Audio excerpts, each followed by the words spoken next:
I want to thank all the judges who have come on a Saturday morning to hear us speak, and all the organizers and Dr. Rollins especially for organizing the first ever GW business plan competition. It's an honor for us to speak, for me to be our team to be one of the finalists around here. And that's Akash Shah, that's Ronak Mutian, and I'm Deepak Haridas, and we are Kalpa Energy. Kalpa Energy aspires to provide algae-based biodiesel to Indian market. Now let me explain what we do in a nutshell. Algae are basically naturally growing organisms that grow with the help of carbon dioxide and sunlight and water. And they build up oil while they grow. What we at Kalpa Energy do is extract this oil, convert them to biodiesel. Now, we all know biodiesel is the new hype. Everybody's investing in biodiesel. Why? Because it's clean, and it's also believed to be the 21st century fuel for our vehicles. So our motto at Kalpa Energy is simple: stay clean, stay green. Now, let me explain what algae and biodiesel is. Algae, in layman's term, is called pond scum. Now, I'm not going to get away with just calling them pond scum, so I'll give you a more biological definition of it. Algae are single-cell photosynthetic organisms that use carbon dioxide, sunlight, and water to grow. And they have a very fast growth rate, which is quite advantageous to us. Why? Because their fast growth rate only means that they'll be found in abundance in any kind of stagnant water source, like a pond. Now, what is a biodiesel? Biodiesel, in layman's term, is a diesel or any form of diesel that is derived from a biological source. Now, what are the advantages of biodiesel? Biodiesel, as compared to the traditional form of fuel, has less carbon emissions, which would translate to less pollution. The second advantage from a Kalpa Energy perspective is that the process and the operation used by Kalpa Energy to produce this biodiesel is we provide a green value chain, which means our process is completely carbon neutral, which again means we actually utilize the carbon dioxide present in the atmosphere. Now, I'll tell you why this is important. Before that, let me give you a brief overview of our market. India is going to be our market, and the estimated carbon dioxide emission for India, per capita emission of carbon dioxide is said to be around 2 tons. Now, we know the population of India is 1 billion. So the total carbon dioxide coming out, just emitted from India, is a huge number. So we know carbon dioxide causes global warming, greenhouse effects. And one more thing is India is a fast industrializing country, which accounts for 2 cons. One, they cause water pollution. And second is emission of various particulate matter in the air, which causes various health diseases. So now we know that we have an abundant source of carbon dioxide. We have abundant source of algae because of their fast growth rate, and sunlight is present 365 days a year, which gives us the basic ingredients to produce our biodiesel. Now, all right, so now let me narrow down the market for you. Our primary market is going to be the state of Maharashtra in India. Maharashtra is important because it is the second largest state in India in terms of area and population.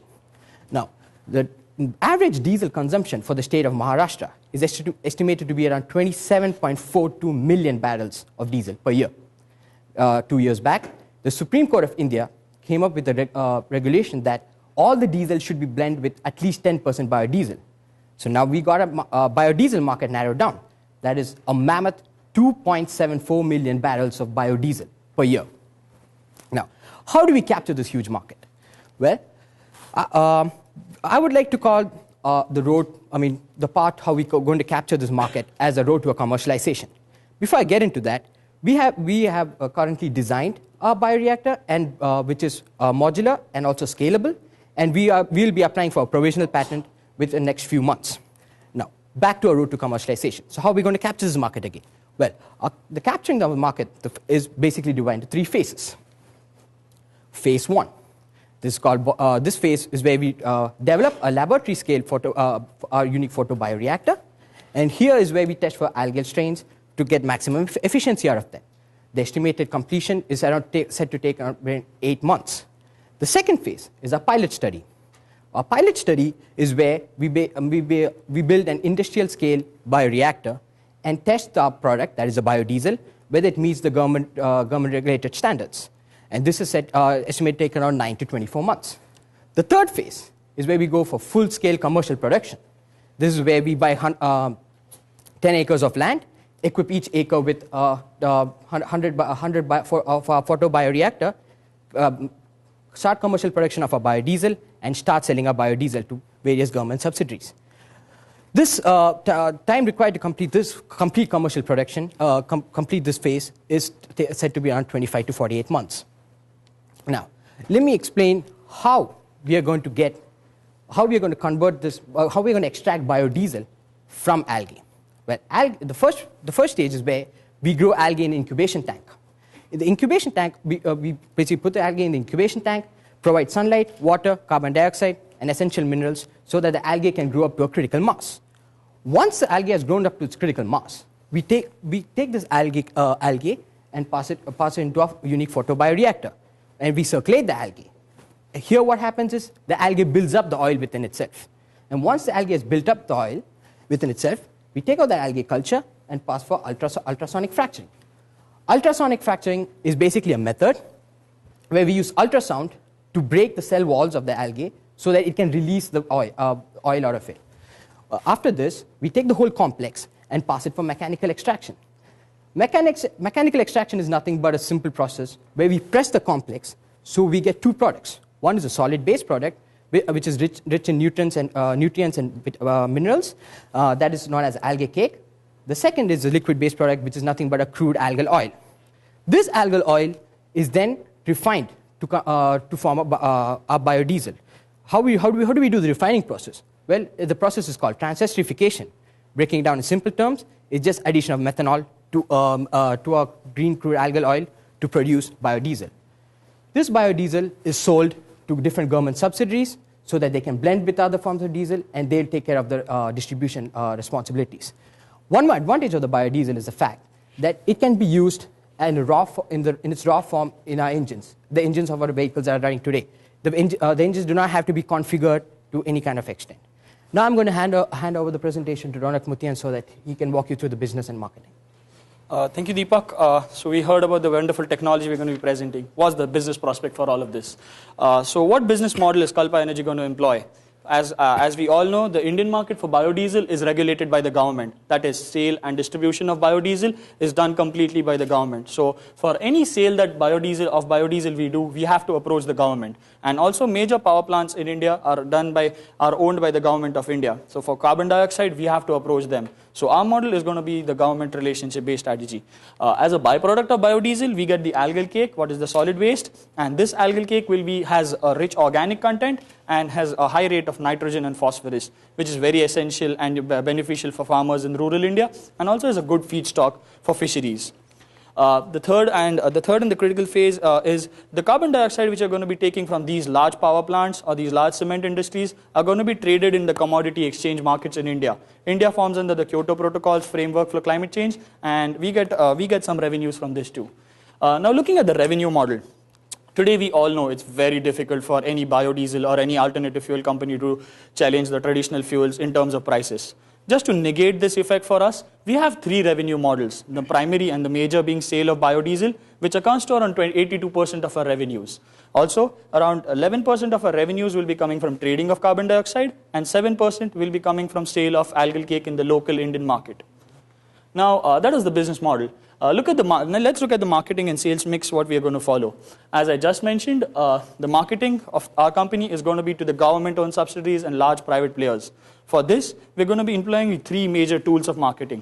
First is to market the company and create awareness. For marketing the company, we're going to be organizing various conferences for governmental departments, for various private major players, and also we're going to be participating in various trade fairs, trade shows, and various conferences which are related to the field of clean tech. Also, as the second part of it is to create awareness of the brand, create awareness of algae-based biodiesel, or create awareness of algal oil in various universities, colleges. For this, we are going to organize symposiums in colleges which will educate people towards the benefits of biodiesel. And also for the same thing, we're going to be taking airtime from educational channel in India called the UGC, that is a government channel, that is called the University Grants Commission. This will give us a wide market reach. The third and the most critical part of this operation is going to be maintaining the public relations. We all know it's rather difficult to do this just by saying so. For this, we have a certain strategy planned out. That is continuously having newsletters published, writing newspaper articles, writing trade journal articles, and also having written blogs every now and then to have updates about the growth of Kalpa Energy. So people will be able to follow us well. Looking at the sales now.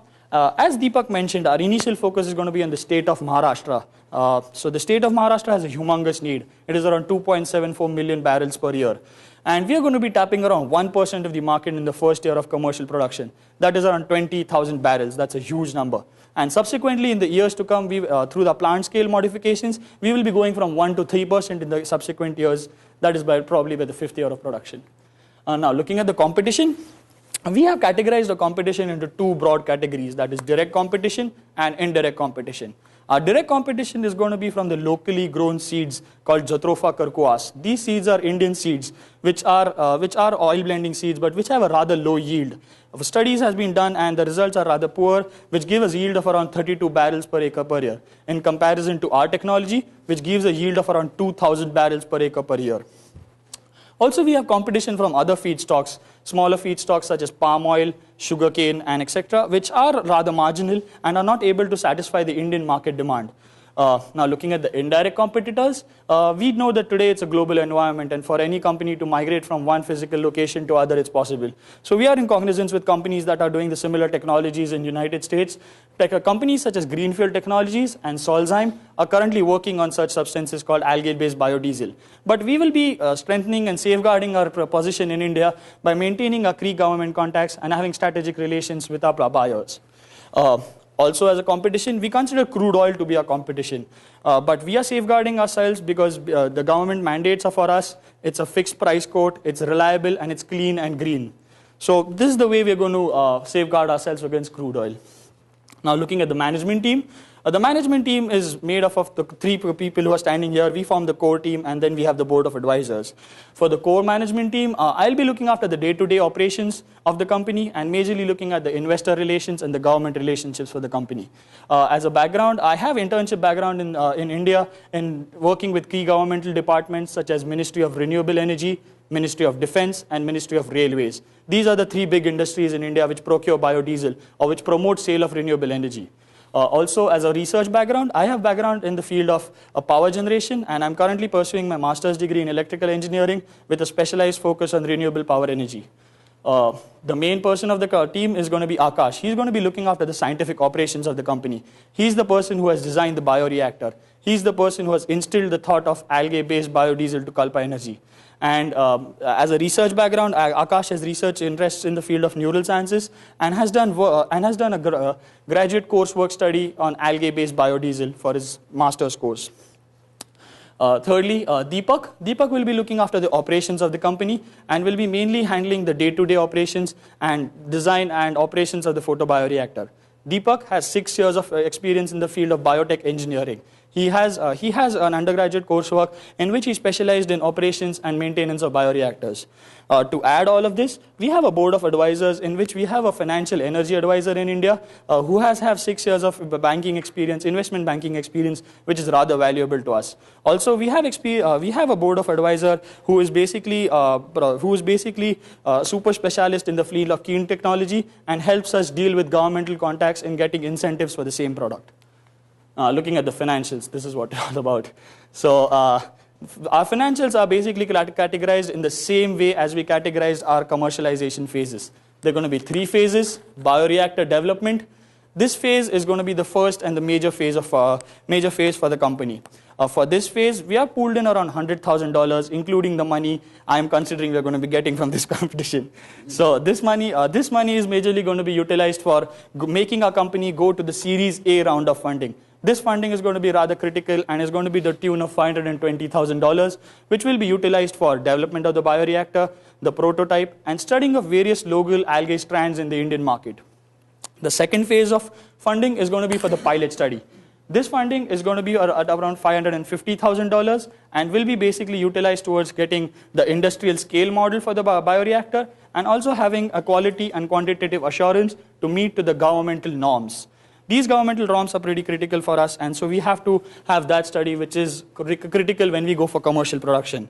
In this phase, we will be generating marginal revenues from selling promotional brand mix of our biodiesel. The third is the major source of revenues, which will start by 25 to 48 months of production. And this phase is called the commercial production, in which we will be procuring the 10-acre land for biodiesel production. We will be setting up the refinery, and we will be setting up the 1,000 photobioreactors on the same land. And this funding requires a funding of around $3.4 million, and we will be generating revenues of around $4.9 million. Now, how are we going to be generating these revenues? Firstly, through sale of biodiesel, which is regulated in the Indian market at $65 a barrel. Sale of algal cake to the local Indian market at $33 a ton. Trading of carbon credits at $10 a ton in the commodity exchange market. And looking at the expenses, the major expenses are going to be the cost of the photobioreactor, which is rather low cost for the product which we are providing. And we estimate the cost of the product to be around $1,500 max.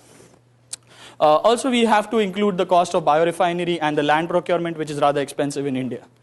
Now, we all know today that any plant for clean tech or any renewable energy operation is impossible with governmental incentives. To challenge the fossil fuel players, to challenge the traditional players, we need incentives. And these incentives are provided plenty by the government of India.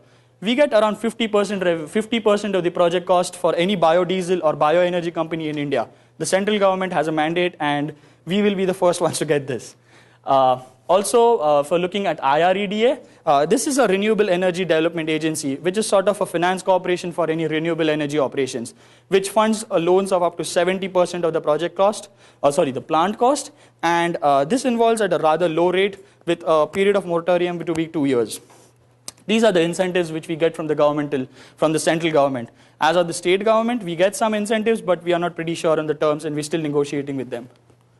Now, looking at the current status of the whole team, Kalpa Energy is currently in active persuasion for filing the provisional patent, which will safeguard our intellectual property and which will keep the photobioreactor pretty special to us. Also, we have got consent from various CO2 providers in India, which is a very beneficial phase for us. These CO2 providers will be used for the pilot studies of our phases, and it's pretty important. Also, we have got consents from various independent testing sources for biodiesel. These testing sources will be rather critical for us. This will actually get us a quality and quantitative assurance of a product, through which we will be able to match the governmental norms. To add to all of this, we are in active talks with various state governmental departments. For the same, I and Akash just a couple of days back have been coming back from India, and we just attended a conference, and we got pretty key contacts in the governmental departments. These governmental contacts are pretty essential for us by getting research establishment funding and pilot funding, pilot establishments and research subsidies. This funding will offset the cost borne by Kalpa Energy in the initial stages. Also, we are in talks with various big universities in India to subsidize our R&D cost. This R&D cost will be basically procurement of lab space, getting consultation charges out of the departments. Now I'll hand over the presentation to Akash, which will sum up the whole idea for you. Thank you, Ronak. So in summary, I just want to say that our uniqueness is our hybrid fermenter photobioreactor, which is modular, scalable, which uses carbon dioxide, water, sunlight, and uses algae to produce biodiesel. So it's a green value chain, which is represented in our logo, with the green drop being algae producing biodiesel, which is a 21st century fuel, represented by 21 leaves on the tree. So I just wanted to say that Kalpa Energy is clean and green, and I hope you give us a chance to prove that. Thank you very much.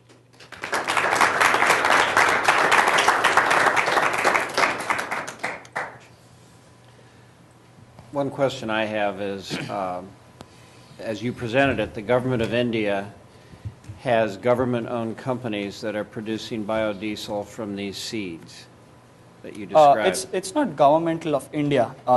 Government has just given incentives. It's the local farmers which produce this. Okay. And I guess my question is, why did the government go with that approach with the seeds as opposed to algae? Okay, to answer this question, actually there are two major reasons. In India, there is a huge stretch of dry land and marginal land which cannot be used for any cash crop cultivation or food crops. So for this, what they started was they just started these normal small seeds which were found in local markets. This is a poisonous seed, so it was not utilized for anything, but has now been started utilizing for biodiesel, which has got rather low yields. And after 3 years of doing all of this, they have come to a conclusion that the energy put in to get the diesel is more than the energy they're getting out of it. Thank you. In your process flow diagram that you had, which parts of that process do you think are the highest, both technical and economic risk, and yet to be proven out in your pilot plant? Meaning, where do you think the key elements of technical risk still remain? Well, in the process flow diagram, I think as far as economy is concerned, the more cost is going to be in refining.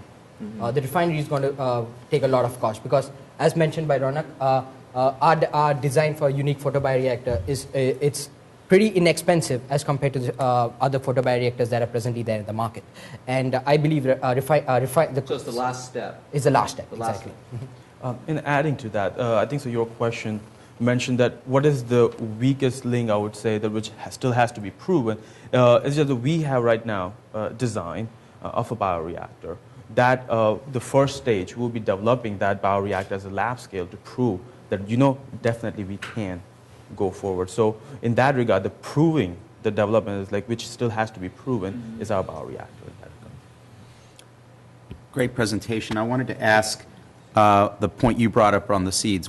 How are you going to, in effect, allow the net energy consumption to actually produce some outcome? I mean, the knock on biodiesel has been that many of the processes, in effect, emit a bunch of carbon burned by fossil fuels to give people the illusion of clean energy. It's like driving your Prius to take your private jet somewhere. Good one. Okay, so I'll take that question. Actually, the means which I told for the Jatropha seeds, the local seeds which are available, what is happening is they have to be grown on land, and you need huge parts of land for grow that. So basically, land cost in India is humongous. It should be raising around 10,000 per acre. This is the most rural land. $10,000 per acre is bare minimum what you're getting land at right now. So what happens is basically the land cost and the production cycle is around 7 months. So basically you have a yield which around doubles to probably say 1.5 times at the end of 7 months. And the 7 months you have to continuously feed nutrients, you have to continuously water the plants. There was this misconception in the earlier days that it's just a seed that will grow wild. You don't have to do anything. You don't have to touch it. But with research, you have to nurture it like any other plant. So basically, the energy put in terms of nutrients, the land, the time of investment is huge. For us, the production cycle is rather small. It's 3 days for the incubation. So the 3 days, and it's going to be a waterborne crop. So we don't need huge parts of land because we're going to go vertical in production. So what is going to happen is the land cost is going to be low here.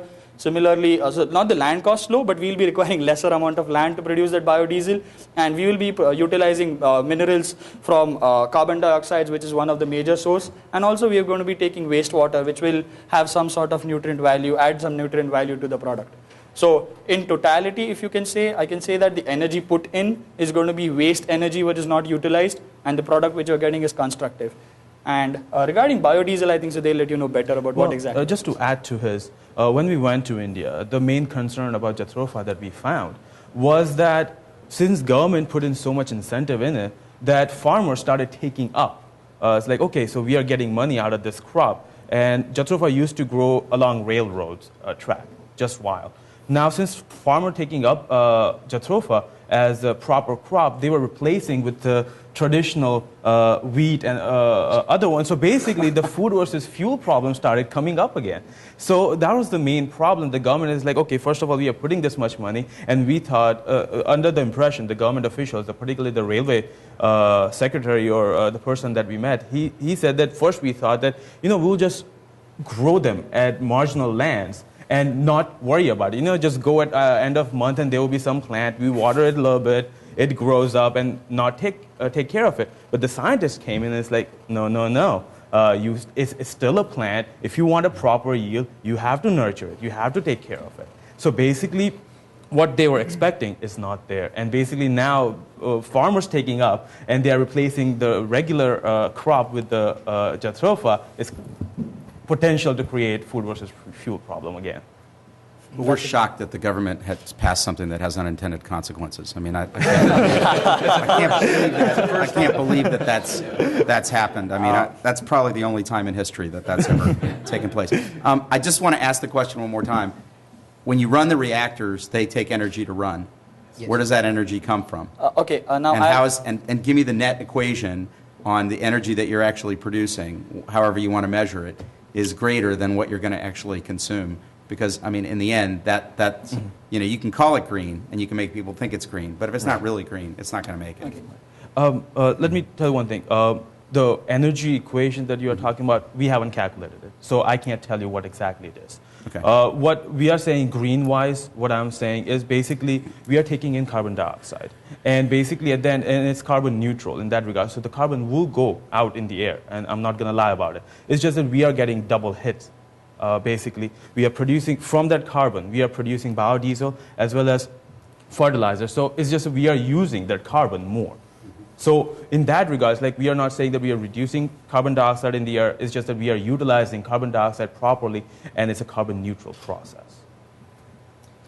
And also in terms of electricity, if you look just putting the energy, basically the bioreactor is going to be pretty much dependent on this sunlight. So we're going to have around 10 to 11 hours of sunlight is constant throughout the year. So the growth of algae is basically on the sunlight. So we don't need any artificial lighting. Plus it's going to be a simple gravitational based process. So they're going to not be utilizing very high pressure motors or any high pressure jets to run the process. So it's going to be pretty much a natural process in which energy consumption as such will be low, but we cannot actually let you know some exact figures because we have not developed anything such on. So you can't succeed without government help, right? As of now, the calculations that you just saw were without government incentives. And as of now, no. But the thing is, the numbers that you saw were without government incentives, and once the government incentive comes in, the production, the price will be low. So the cost is going to be. And then basically, as we develop our reactors efficiently, it's going to reduce the further cost. Yeah, and I think so. Deepak can tell you more about the reactors and the process in that regard. Yeah. So as we said, we just developed a design for the reactor. We'll be filing a provisional patent. But as far as the calculations go, though I cannot divulge much information, but it's proven to be theoretically it's proven to be very pretty efficient. And like you said, just for in figure wise, it's taking us only between $1,000 to $1,500 to build a bioreactor, and we are getting more yield of the algae buildup, the biodiesel buildup within the algae because of a unique design.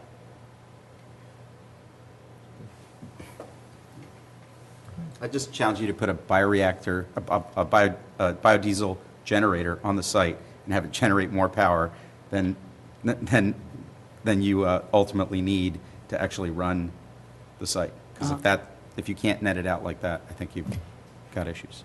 So. Maybe it's long term, you just have a big. It doesn't work. Regarding the generating thing, what we are actually dealing with, we were dealing the same problem in India, and what we thought of is if we can have a back-end operation of a biogas plant which runs on waste, or if we have some sort of renewable energy to complement it, such as solar cells. We have not actually developed much of this, and we don't know the costs which are going to come, but we definitely know that we can back integrate a system such as biogas, waste biogas power generation plant, which will be able to at least self-sufficient the plant, like make it grid independent, which is going to be our primary resource, because that's the most important thing, and that's exactly what we are trying to do here. You guys did a great job. Yes. Thank you. Thank you very much. Thank you. The next third place is Kalpa Energy. You did a great job.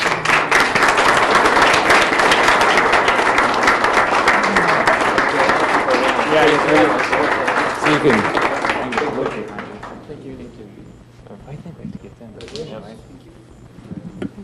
Congratulations. Thank you. Congratulations. Thank you. Yeah. Thanks. Congratulations. Okay, I guess you guys stand back that way. If you get back that way, so you get with Ann. Congratulations. Hey, congratulations. We'll get around you. How's that?